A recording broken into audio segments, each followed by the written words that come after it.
सुमुखं सुहृदं सुलभं सुखदं स्वनुजं च सुखाय ममोघशरम् अपहाय रघुद्वहमन्यमहं न कथञ्चन कञ्चन जातु भजे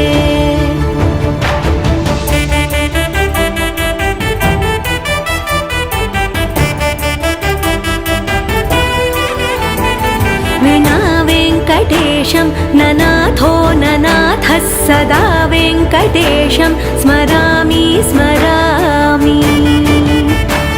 हरे वेङ्कटेश प्रसीद प्रसीद प्रियं वेङ्कटेश प्रयच्छ प्रयच्छ विना वेङ्कटेशं ननाथो ननाथः सदा वेङ्कटेशं स्मरामि